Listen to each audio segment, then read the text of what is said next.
हम एक rapid fire होता है, जल्दी जल्दी में हाँ ना में जवाब देना। और कुछ सवाल है मेरे जो रैपिड फायर हम इनसे पूछेंगे और आपको हाँ या ना में जवाब देना है। आप चाहे तो उस सवाल से रिलेटेड जवाब को आप आगे बढ़ा सकते हैं, इनकार कर सकते हैं। कुछ नेताओं के भी हम आपको नाम लेंगे, उनके बारे में आपको बताना है कि उनको लेकर के आप क्या सोचते हैं। लेकिन सबसे पहले हाँ ना का जवाब। रैपिड फायर में मेरा पहला सवाल है, रक्सौल में विकास हुआ है, बदलाव दिखता है क्या आपको? सिर्फ हाँ या ना। बहुत काम हुए हैं और बहुत काम होने की आवश्यकता है। एनडीए, रक्सौल की बात की, सिर्फ रक्सौल प्रदेश पर जवाब हमें चाहिए। एनडीए में सब कुछ ठीक है क्या? क्या जेडीयू के नेताओं और बीजेपी के नेताओं के बीच वो आपसी सामंजस्य, वो एकजुटता दिख रही है? बहुत अच्छी एकजुटता है, बहुत अच्छे संबंध है, जिसका नज़ारा आप हमारे एनडीए बैठक के कार्यकर्ता सम्मेलन जो हर जगह हो रहे हैं उसमें देख सकते हैं। उमड़ उमड़ के लोग आ रहे हैं, तो कहीं ना कहीं हमारे लोगों के बीच में सामंजस्य बहुत अच्छा है। ये उसका कहीं ना कहीं जीता जागता उदाहरण है। तब तो इस पे क्रॉस सवाल है। जेडीयू नेता है भुवन पटेल, बागी हो गए हैं, चुनाव लड़ना चाहते हैं। भुवन पटेल जी कहीं से बागी नहीं हुए हैं। लोकतंत्र में हर व्यक्ति को चुनाव लड़ने का अधिकार है और उन्होंने अपनी बात अपने पार्टी अपने फोरम पर रखी है। कहीं उन्होंने अब तक ये बयान नहीं दिया है कि हम जदयू से अलग हो गए। आज ही अफवाह उड़ी थी, बिल्कुल। लेकिन कहीं से उन्होंने नहीं दिया।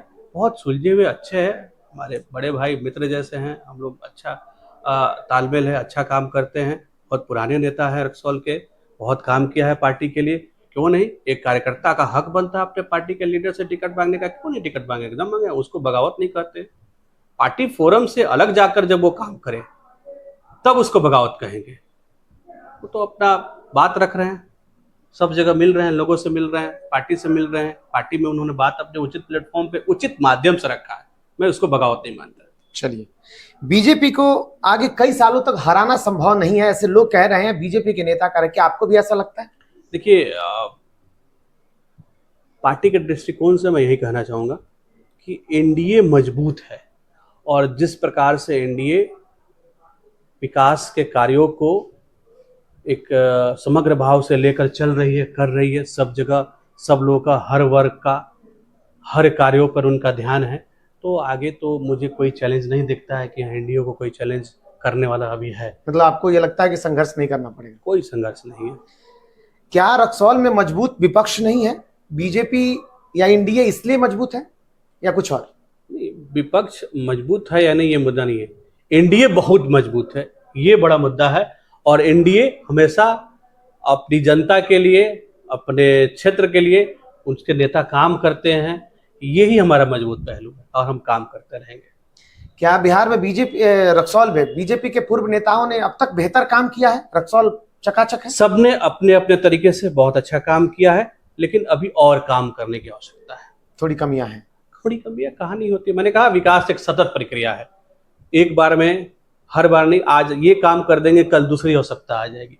तो विकास एक सतत प्रक्रिया है और वो सतत भारतीय जनता पार्टी के नेतृत्व में, एनडीए के नेतृत्व में वो काम हो रहा है, वो सतत लगा रहेगा, होता रहेगा। नगर परिषद का बात आपने किया था और मेरे सवाल भी थे। नगर परिषद में विकास की योजनाएं जो है वो राजनीतिक हाशिए के कारण कहे या राजनीतिक द्वेष के कारण वो उसकी भेंट चढ़ जाती है। पिछले कई वर्षों से, या यूं कहिए पिछले कई टर्म से, नगर परिषद राजनीति का अखाड़ा बना हुआ है। नगर परिषद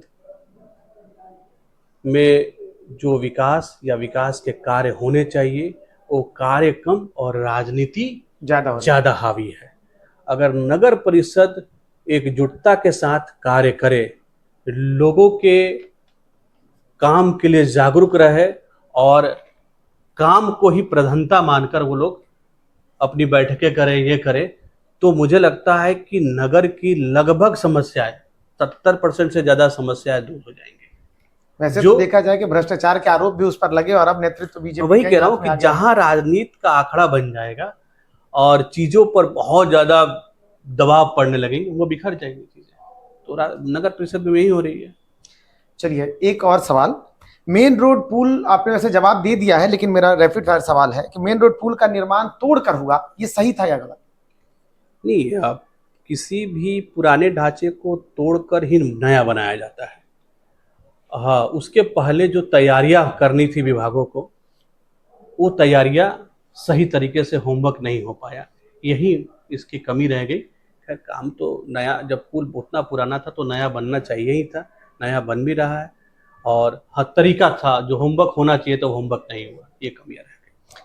और रैपिड फायर का आखिरी सवाल है कि कई सर्वे हुए और इंजीनियर जितेंद्र कुशवाहा भी आगे रहे, अपने आप को वो कहाँ देख रहे हैं अगर अपने पैमाने से देखा जाए, विकास के मायने से और पूर्व के नेताओं को लेकर के देखा जाए? देखिए जैसा कि आपने कहा, अगर मेरी पार्टी मुझे इस काबिल समझती है कि वो मुझे टिकट दे, अगर मुझे वो मौका देता है, तो मैंने बताया अपना विज़न रक्सौल के लिए कैसा होना चाहिए। एक समग्र विकास का पैमाना तय कर कर उस पर एक अच्छा होमवर्क करके पूरे शहर के सब कार्यों का एक लिस्टिंग करके उसके लिए डीपीआर बनाकर किस प्रकार फेज बार वो काम हो, उस पर विशेष फोकस मेरा रहेगा।